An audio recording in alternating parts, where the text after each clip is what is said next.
Students, welcome you on my YouTube channel Apni English by Sharad Dixit. This is a platform for all Hindi speaking students to improve your knowledge, to get something extra knowledge, to get more words and increase your knowledge and become a part of English speaking world. It is so easy, it's really so easy. If you want to become a part of English speaking world, if you want to become something extra in your life, so please watch my channel, subscribe my channel, share my channel, and today's video is about WS family. It is a family of English speaking word. It is a family of English grammar. ये परिवार all time आपसे एक सवाल पूछता है.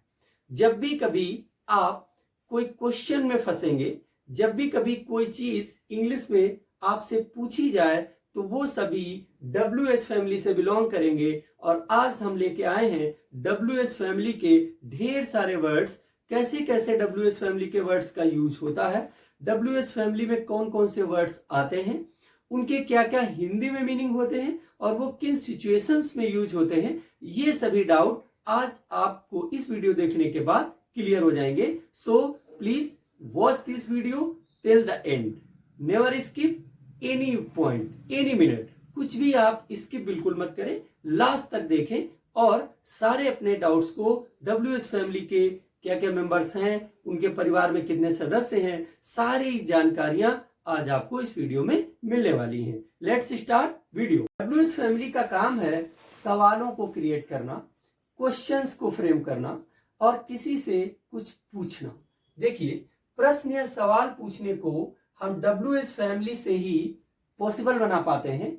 इसलिए आज का वीडियो आपको उन वर्ड्स के बारे में है. अभी आज आप इनके एग्जांपल्स, सारी चीजें, everything will be clear. But first of all हम according to Hindi to English, because this is a platform for Hindi speaking students to become a part of English speaking world. Okay, so please watch this. What is meaning in Hindi and what is meaning in English of that word. Let's start video from first word.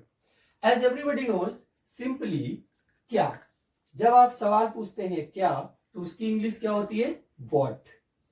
Second point, जब हम पूछते हैं क्यों, क्यों means कोई reason. जब भी कोई रीजन दे, यानी कोई कारण पूछना हो किसी से, आप ऐसा पूछ रहे हैं कि इसका क्या रीजन हो सकता है, तो आप पूछते हैं क्यों, ऐसा क्यों है, तो उसके लिए इंग्लिश में क्या यूज होगा? वाई. वाई.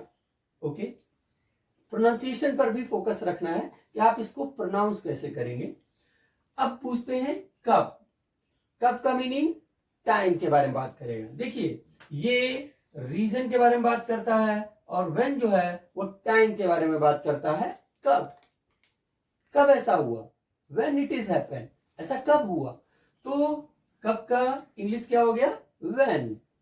नेक्स्ट देखिए, कहां. कहां प्लेस के बारे में बात करता है. जब भी कभी हिंदी में कहां वर्ड का यूज होगा, तो इंग्लिश में उसके लिए वेयर का यूज होगा, और जो ऑल टाइम प्लेस को इंडिकेट करेगा, tells about any place. Next देखिए, कैसे. How means what is a method, what is a condition, how it is happen, ऐसा कैसे हुआ. तो जब कैसे बोलेंगे तो उसके लिए इंग्लिश में बोलेंगे हाउ. नेक्स्ट देखिए, कौन सा मीन्स जब सिलेक्शन दे, कहीं पे आपको ऑप्शन क्रिएट करे, विकल्प मौजूद करवाए, तो ऑल टाइम आपको कौन सा, कौन. देखिए, नॉन लिविंग के लिए और ऑल टाइम सिलेक्शन के लिए कि कौन सा. जैसे मेरा कौन सा भाई, विच ब्रदर ऑफ माइन, मेरा कौन सा भाई आपको मिला था, तो विच ब्रदर ऑफ माइंड. जबकि देखिए लिविंग के साथ हो गया, बट ऑल टाइम विच जो है वो कौन के लिए अगर कहीं पे यूज हो रहा है, तो वो नॉन लिविंग के लिए यूज होगा. और जब सिलेक्शन को दिखाएगा तो वो लिविंग के लिए भी यूज हो जाएगा. जैसे एग्जांपल है, which brother of mind to meet you, मेरा कौन सा भाई आपको मिला. सिंपल. नेक्स्ट देखिए, आप किसका. किसका मतलब हुज. किसका, हुज. देखिए, एक वर्ड है हु, जिसका इसका मीनिंग है कौन, और इसका पॉजेसिव जो है वो होता है हुज. तो और इसका जो ऑब्जेक्टिव है वो है whom. जब भी कभी कौन का मीनिंग आना है सब्जेक्टिव फॉर्म में, तो आपको हु का यूज करना है। जब पॉजिटिव आएगा मतलब अपने से संबंध आएगा, हुज ब्रदर, किसका भाई है ये, तो आप उसके लिए हुज का यूज करेंगे पॉजिटिव के लिए। जैसे ही, हिज, हिम है, सी, हर है, तो जो हर बीच में है या हिज बीच में है वो ऑल टाइम पॉजिटिव है। और वैसे ही हु का पॉजिटिव हुज है और उसका ऑब्जेक्टिव फॉर्म है हुम। सिंपल। तुमने किसको मारा, तो ये ऑब्जेक्टिव फॉर्म में हो गया। मारने वाला कौन है, यू है, तो यहां पे क्या यूज होगा, हुम। अब देखिए तुम्हें किसने मारा, ठीक है, तो उसी के लिए हु का यूज होगा, हु बीट यू। अंडरस्टैंड। जब सब्जेक्टिव पोर्शन में काम करने वाला डूअर जो है वो क्वेश्चन वर्ड ही है तो हु का यूज करना है उसी पोजीशन पे। और अगर उसका ऑब्जेक्टिव पोर्शन है मतलब काम कोई किसी दूसरे के द्वारा किया गया है और किस पर काम किया गया है तो वो हुम का यूज होगा। तुमको किसने मारा तो हु बीट यू, और तुमने किसे मारा तो हुम डिड बीट यू। ओके, तो तुमने किसको मारा ऐसा सेंस आएगा, हुम डिड बीट यू। और हु के साथ डिड का यूज नहीं होगा, ऑलवेज क्या होगा, फर्स्ट या सेकेंड फॉर्म का ही यूज होगा। नेक्स्ट क्लियर हुआ, किसे हुम और हु दोनों हो सकता है, किसको हुम और हु दोनों हो सकता है। सब्जेक्टिव और ऑब्जेक्टिव फॉर्म का डिफरेंस है। अब बात करते हैं अपने हम कुछ नेक्स्ट वर्ड्स की। देखिए कितना, कितना means how much. How much कब यूज होगा, जब क्वांटिटी के बारे में बात होगी, मीन्स किसी मात्रा के बारे में बात होगी, अनकाउंटेबल थिंग्स के साथ इस वर्ड का यूज होगा हाउ मच। अब सेकेंड वर्ड क्या है, कितने। कितने वर्ड जो है वो हाउ मेनी इसका इंग्लिश आएगा, हाउ मेनी, तो हाउ मेनी नंबर्स के साथ यूज होगा, मीन्स काउंटेबल के साथ। हाउ मच अनकाउंटेबल के साथ और हाउ मेनी काउंटेबल नंबर्स के साथ जिनको हम काउंट कर सके। अगर उनका क्वेश्चन वर्ड बनता है तो हाउ मेनी का यूज होगा। और जिस चीज को हम काउंट नहीं कर सके, जैसे एग्जांपल देखिए कि how much food did you eat, तुमने कितना खाना खाया, तो फूड को हम अनकाउंटेबल फॉर्म में रखते हैं इसलिए उसको हम काउंट नहीं कर सकते, तो हाउ मच का यूज करते हैं। How much love, how much anger, how much water, how much milk, that is same. All the word which is uncountable, तो उन सभी के साथ हाउ मच का यूज होगा। और काउंटेबल देखिए, how many boys, how many pens, how many girls, how many deer, how many cows, all the things which you can count, उनके साथ आपको हाउ मेनी का यूज करना है। सिंपल, दोनों का सेंस सेम है, एक क्वांटिटी के साथ यूज हो रहा है और कितने जो है वो नंबर के साथ यूज हो रहा है। अब देखिए थोड़े मिक्स कंपाउंड टाइप के अब क्वेश्चन वर्ड आना स्टार्ट होंगे। ये तो सिंपल जितने भी थे वो मैंने आपको बता दिए, जनरली इन्हीं का वर्ड होता है, बट कभी कभी कंपाउंड पूछा जाता है। कैसे, जैसे कब से और कब से, इस सेंस को जरूर समझ लीजिए। जैसे कब से काम हो रहा है, तो कब से हो रहा है, अगर ये पास्ट में पूछा जा रहा है कि काम कब से हो रहा है, मींस पीछे से स्टार्ट हुआ और यहां तक आया, और ये काम कब से स्टार्ट होगा, दो सेंस अलग अलग है। अगर बात प्रेजेंट में पूछी जा रही है और वर्क पास्ट से स्टार्ट हुआ है या पास्ट से ही काम हो रहा है, तो ऑल टाइम आप सिंस व्हेन का यूज करें। और अगर यही चीज कब से, तुम्हारा जो पार्टी है वो कब से स्टार्ट होगी, या ये तुम्हारी जो एग्जाम्स है वो कब से स्टार्ट होंगे, तो आप उस कब से के लिए क्या यूज करेंगे, फ्रॉम व्हेन। बहुत ही सिंपली आप इजीली समझ लें इस माइंड को। कहां पे एग्जांपल्स में यूज करेंगे वो मैं आपको आगे बताऊंगा, बट अभी आप वर्ड्स को ध्यान दे लें कि किन वर्ड्स के लिए क्या सेंस और क्या मीनिंग इंग्लिश में है। कब से दो सेंस में आ रहा है, एक पास्ट या प्रेजेंट में पूछा जाएगा तो उसके लिए सिंस व्हेन का यूज होगा, और अगर यही चीज फ्यूचर में पूछी जाएगी तो आपको फ्रॉम व्हेन का यूज करना है। और अच्छा एक और चीज है इसमें, इसके लिए आप फॉर हाउ लॉन्ग का भी यूज कर सकते हैं, यानी कब से हो रहा है मतलब कितना टाइम चलेगा ये, इसके सेंस में भी फॉर हाउ लॉन्ग, कितना समय तक ये काम होगा, तो उसके लिए जहां फ्रॉम व्हेन कर रहे हैं वहां से फॉर हाउ लॉन्ग का भी यूज कर देते हैं।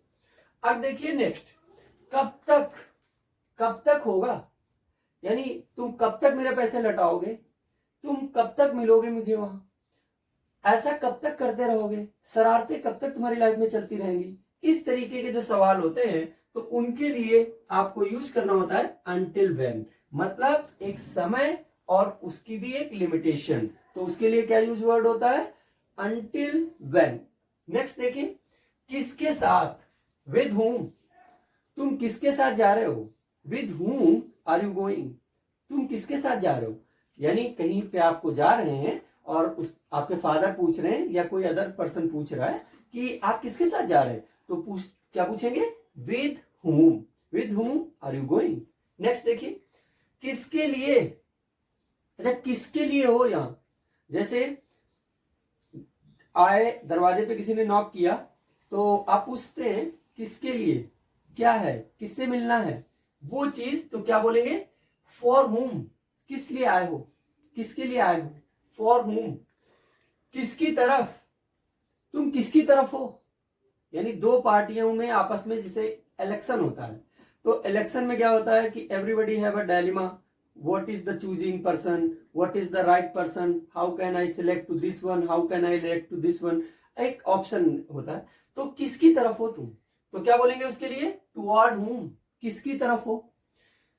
किस लिए आए हो, यानी आपका काम क्या है, यहां किस काम से आए हो, तो उसके लिए पूछते हैं किस लिए हो, किस लिए आए हो यहां, तो इसके लिए इंग्लिश में क्या बोलेंगे, व्हाट फॉर या फॉरवर्ड, दोनों यूज होता है। देखिए कहीं कहीं पे वर्ड फॉर का यूज होता है और कहीं कहीं पे फॉरवर्ड का यूज होता है, इसमें कोई बेसिक या टेक्निकली प्रॉब्लम नहीं है। इंग्लिश नेटिव दोनों तरीके के वर्ड्स का यूज कर देते हैं, वर्ड फॉर भी यूज कर देते हैं और फॉरवर्ड का यूज भी कर लेते हैं।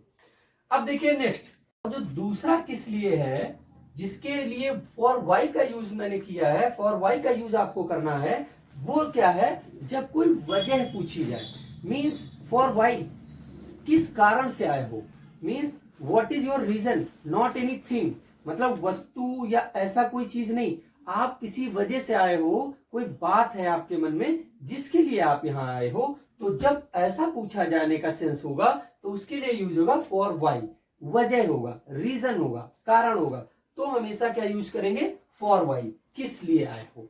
Okay, now let's see examples, see some examples that prove how it is used from this Hindi words into the English words. ये थोड़े टिपिकल टाइप के एग्जांपल्स हैं जिनको मैंने यहाँ पे चूज किया है। देखिए, कितना दूर, जैसे पूछते हैं अभी गांव कितना दूर है, तो आप उसके लिए क्या यूज करेंगे, हाउ लॉन्ग।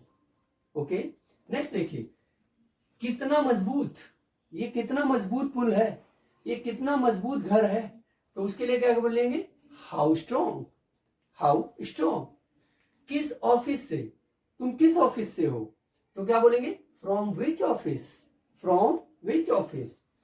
किसके घर से, तुम किसके घर से आए हो, जैसे पार्टी है शादी बारात है, तो उसमें क्या है कि कोई पर्सन आया है जिसको अनजान है, जिसको लोग जानते नहीं है, तो उसमें से कोई पूछता है प्यार से, अरे भैया किसके घर से आए हो, तो फ्रॉम हुज हाउस, तुम किसके घर से आए हो। किस देश से, फ्रॉम विच कंट्री, किस देश से बिलोंग करते हो। किस देश में हो, तो इन विच कंट्री, किस देश से हो तो फ्रॉम विच कंट्री। ओके, फर्क है, आप इनको बहुत ही इजिली, स्मूथली, सर्टेनली समझ सकते हैं, और ये सारी जानकारियां बहुत ही इंटरटेनिंग है और बहुत ही यूजफुल है आपके लिए।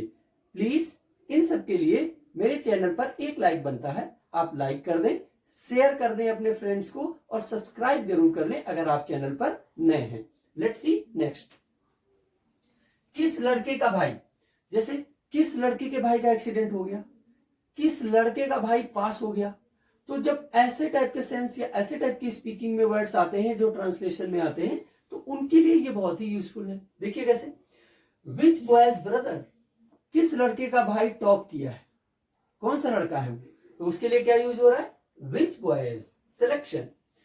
किस तरह के, ये किस तरीके के लोग हैं जो देश में नफरत फैला रहे हैं, तो ऐसे जब सवाल उठते हैं किस तरीके के लोग हैं ये, तो उसके लिए आप क्या यूज कर सकते हैं, what type sorts, kind of people. इनमें से कोई भी एक वर्ड का आप सिलेक्शन व्हाट के साथ कर सकते हैं। What type of people, what sorts of people, what kind of people, all these things is very correct. Whose, जो देश में नफरत फैलाने वाले लोग हैं, जनरली समाज में नफरत फैलाने वाले लोग हैं, ऐसे लोगों के लिए इस वर्ड्स का यूज बहुत अच्छे से होता है। ये किस तरीके के लोग हैं, ये कौन लोग हैं। We should believe in equality, we should believe in India, India is my nation and the progress of India is the progress of mind. So keep equality and keep going to progress in India. That is a journey and we all time support to India's progress. That's the end of this video.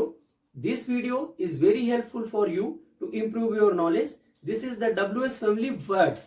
अब मैं अपने next videos में इनसे related examples, कैसे इनको हम translation में और इंग्लिश स्पीकिंग में यूज करते हैं, उसके लिए मैं न्यू वीडियो डेवलप कर रहा हूं। आप उसका वेट करें। मेरे चैनल को लाइक, शेयर, सब्सक्राइब जरूर कर लें। That's all. जय हिंद, वंदे मातरम। Be happy. मिलते हैं नेक्स्ट वीडियो।